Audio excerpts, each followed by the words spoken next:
What is going on, everyone? Welcome back to another post game here on Mets Central as the New York Mets win 4-2 over the Colorado Rockies, which I just realized apparently I messed up the title, so that's wonderful. But either way, yeah, the Mets get the job done, taking care of business against a team that you should be beating. It was stressful for way too much of this baseball game.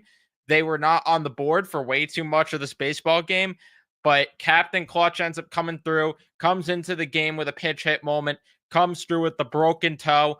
And on top of that, the Mets get some late heroics from Brett Beatty just hooping out there at third base, giving you a very clutch play there with Ryan Stanek potentially blowing the game wide, letting the Rockies blow the game wide open, I should say. So, yeah, the Mets ended up escaping with this win. It wasn't pretty. We got a lot to get into, though. So, leave a like on your way into the post game show here. Subscribe if you guys are new to the channel, especially if you're Met fans, and turn on your notifications so you know when we upload or go live here on Met Central. And if you are watching on replay, I see you do the same exact thing. I just, first of all, I'm sorry that I'm doing this live a little bit later. I was watching the end of the Stanley Cup Finals overtime game, which another thing, not pleased with the outcome of that one personally, but we're not here to talk about that. Pleased with the outcome, at least with this game, even though again, just way too much of what we have seen from this baseball team. 2 for 15 with runners in scoring position against this baseball team. Here's the thing, right? I don't want to sit here, and I don't think any of us would sit here and how do I want to phrase this? I shouldn't say be down, but discredit the win because it's against a bad team. I don't think any of us would do that if the Mets beat them the way that they should be beating them. It's just the fashion where how are you in this close of a game for such a long time? And on top of that, again, just not producing with runners in scoring position. Again, just ugly at bats, poor defense at points. But either way, let's talk about this. In the top of the first inning, you had a single from Juan Soto, but that's about it in the first inning. In the bottom of the first, 1-2-3 inning for Kodai Senga. And then Sensatella comes in, and you have him on the ropes potentially early. Jeff McNeil with a single, Taylor flies out, Beatty lines out, Alvarez singles, Mauricio grounds out, though, to end the inning. So you get two guys on, and nothing to show for it. In the top of the third, the Mets get two guys on with one out. Marte with a single, Soto walks, and Pete Alonso strikes out. Jeff McNeil flies out. And then Mickey Moniak in the third inning hits a home run to make it a 1-0 game. Senga leaving a sweeper right down the middle of the plate, just no movement on that pitch at all, and ends up being 1-0. I thought he was about to allow a lot more runs, but credit to Senga. And you know what? I got to say, for the remainder of the game in general, he was a gamer and he went out there and balled because he allowed that double to Freeman and allowed a walk to Beck, but he gets that double play to get out of it. And he really didn't look back because he was not allowing a lot of, he allowed a couple more base runners, but every single time he did, he would get out of the jam. The top of the fourth inning, Beatty walks, advances on a wild pitch, but again, the bottom of the order not coming through. The bottom of the fourth inning, a single for Goodman, a strikeout for McMahon. Alvarez ends up gunning Goodman out there, trying to steal second, and then Doyle strikes out to end the inning.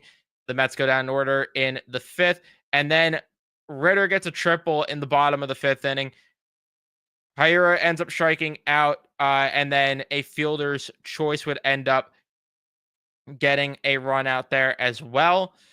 As he ends up just Pete Alonso making a beautiful play over at first base to get Ritter trying to cross the plate there. Freeman walks, Beck grounds out. We go to the eighth inning where Pete Alonso walks, Jeff McNeil walks. Tyrone Taylor gets hit by a pitch. You have the bases loaded with nobody out.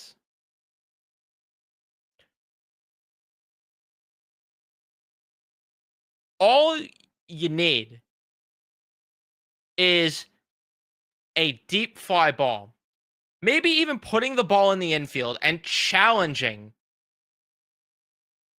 the Rockies to make a good defensive play. 3 straight strikeouts.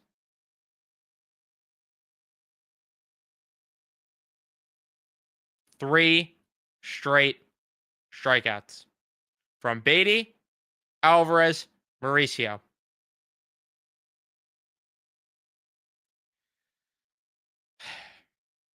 Unbelievable against this pitching staff. And Bird is a solid pitcher, but we were promised with these guys that they were going to produce, and just ugly there. And at that point, I thought they were losing the game. Thought no way they were winning this game. But then I ended up being wrong, thankfully, is in the 7th inning. Marte singles, Soto with a single, Alonso with a double to make it 2-1. McNeil pops out, Taylor flies out, but thankfully the Mets take the lead. Can you believe it? Brosabon comes in, and he has not looked sharp now for another outing, which is a little concerning. Ritter grounds out, and then Hilliard comes up to pitch hit, gets a triple. Moniak with a single, which makes it 2-2, which Soto looked absolutely lost, by the way, on the triple that Hilliard hit. He did not make a good throw there over to second base, which Mauricio also missed the tag a little bit as well. But 2-2 game there. Brosbon, though, just not looking sharp. I still think I'm not willing to write him off yet. I still think there's a fatigue factor within that. And then on top of that, the ballpark that they're in. So I'm not entirely there to write off Brosbon yet, but it's getting there. I won't lie to you. It is definitely getting to a conversation to where we do have to at least, keep an eye on it, sort of thing. Top of the 8th inning, Mauricio had a double, which I thought was maybe going to be a home run. It went 409 feet and it did not leave the yard. I do not know how, but it did not leave the yard. And it is a home run in every single ballpark except for Coors Field. Naturally, the park that everyone talks about being a hitter-friendly park. It's the one park that's not a home run in, but nonetheless, I guess at least encouraging to see Mauricio hit the ball hard and get a big hit as well there. Or I should say a big hit because it didn't correlate in anything, but getting some sort of hit. Maybe this will spark some life into him.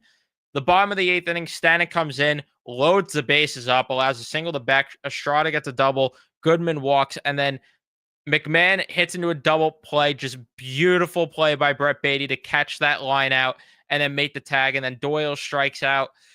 Stanek going crazy celebrating, which I'm like, dude, I appreciate the strikeout, but come on, like Brett Beatty belly out there. Like if Vientos is at third base, I'm just saying, I celebrate whatever, but come on. Top of the 9th inning, though, the Mets thankfully get a huge hit here as Soto and Alonso get on. Again, the top dogs have been producing, like I talked about in the podcast earlier. Soto with a 3-hit game, by the way. So that was nice to see, even though the defense at times a little bit suspect, because even on that Estrada double in the bottom of the 8th, not liking the way Soto played that double there, which I thought a run was going to come in on it. But nonetheless, a single and a walk. And then thankfully, Carlos Mendoza did not make the mistake that I thought he made in Los Angeles yesterday by not using Lindor in a pinch hit spot. He uses him here with 2 outs, and he ends up getting a huge pitch hit double on the broken toe to make it 4-2. Don't you just love Lindor? We all do. And then Diaz comes in, makes some easy work to end this baseball game. Man, I love Francisco. MILF, baby. That's all I could say. So, yeah, shout out to Kodai Senga, though. I mean, the dude went out there and just balled, giving you 108 pitches, I believe it got to, if I'm not mistaken. 109, actually. Sorry. Going 6 innings, 6 strikeouts, 5 hits against 1 earned run. Just an absolute gamer. 22 whiffs on 58 swings from him. Round of applause. Round of applause for Kodai Senga. I mean, he cooked. He absolutely did. And did not get rattled by the fact that he was getting into jams at times. Again, Brosbon a little bit worried there. Stanek not in the circle of trust at all right now. Edwin Diaz, again, easy work. But it comes down to what are we going to talk about again? The offense not giving competitive at bats. Brandon Nimmo 0 for 5. Outside of Juan Soto and I guess Pete Alonso because he had a big hit, Marte was okay. I mean, 2 for 5 with 3 strikeouts, but yet again, the bottom of the lineup giving you nothing in the clutch. Zero. I know people will say, well, Soto didn't have an RBI. He still got 3 hits and a walk. What more do you want him really to do? I guess hit a home run. Sure. But either way, just not enough at all throughout the lineup. And leaving 12 guys on and going 2 for 15 against a Rocky squad that does not have a single starting pitcher with an ERA below 6. It's pretty sad. It's pretty sad. And this is really it. I mean, Soto couldn't get any RBIs because he had no one on for him, or if he did, if there were opportunities, it's because Marte's going up there bunting. I'm glad the $20 million DH is going up there thinking, you know what, let me bunt. One of my biggest pet peeves. I'm sorry. I just have to rant about that. Why is it that you're paying a DH $20 million to bunt? I don't care that he's getting hits. Swing the stick. Swing the stick.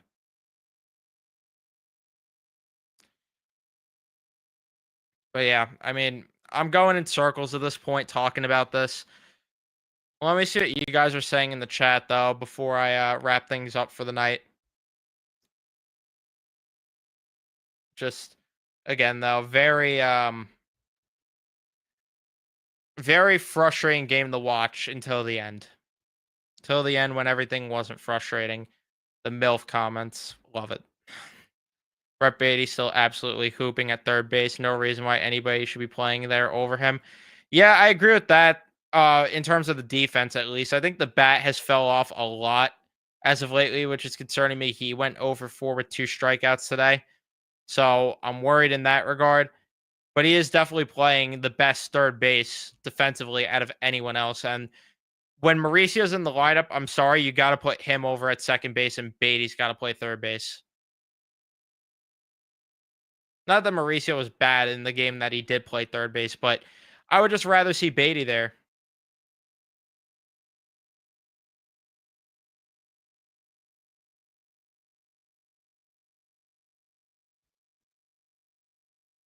Talk about thrower of a game and definitely a lucky win, but hey, we take it. 8th inning was the craziest thing I've seen. Thank goodness their coach for screwing up at third. That as well. I mean, their coach just tip of the cap to the Rockies, third base coach, which helped out. But yeah, take it. Absolutely take the win, but definitely not what you want to see from this Mets team. You don't want to see them in dogfights with the Colorado Rockies. I at least don't. Team does pretty much everything right except for hit with runners in scoring position, which will cost them going forward. Uh, in the year if they never fix it. That's exactly it, Two Cats, and that's why I rant about it, and that's why I'm frustrated because I'm asking them to be 25% better than they are with runners in scoring position. I am not asking for the world here, and I would be happy go lucky with this team 24/7, but unfortunately that's not the case. Unfortunately, it's not. Alvarez needs to figure it out. Torrens needs to start. Torrens needs to start for right now. I don't know what it is with Alvarez anymore. I don't think he has confidence up there because he's not even making contact there. Because I know we blame Eric Chavez, and I still do to a point, but when he's not even making contact up there, that also falls on the player itself. So it's a bit of both.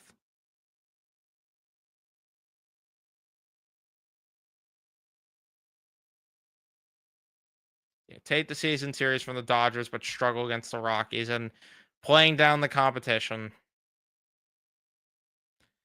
And this is a very good point as well that you don't want to see Lindor have to come into this game to pull off heroics to begin with because, again, I'm going to repeat it. You are playing the Rockies.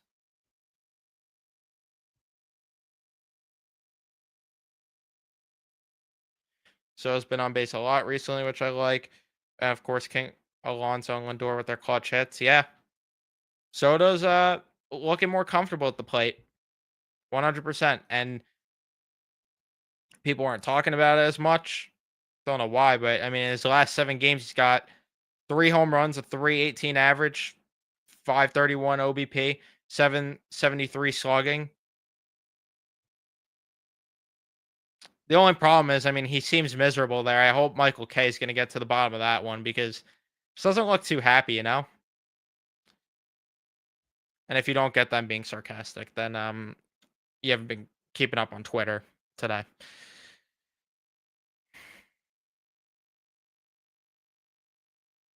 And this could be true too, that the changes in his swing could be causing it, and there's an adjustment that he's trying to make there.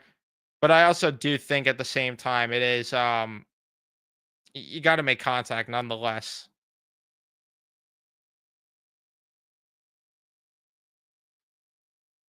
At least every now and then. Like, okay, is a picture of Soto because a picture of Soto every night before going to bed. All right, I'm gonna wrap things up here though. Thank you everyone for tuning in and watching. Leave a like if you enjoyed, subscribe, turn on your notifications so you know when I upload or go live, and I'll see you guys in the next one.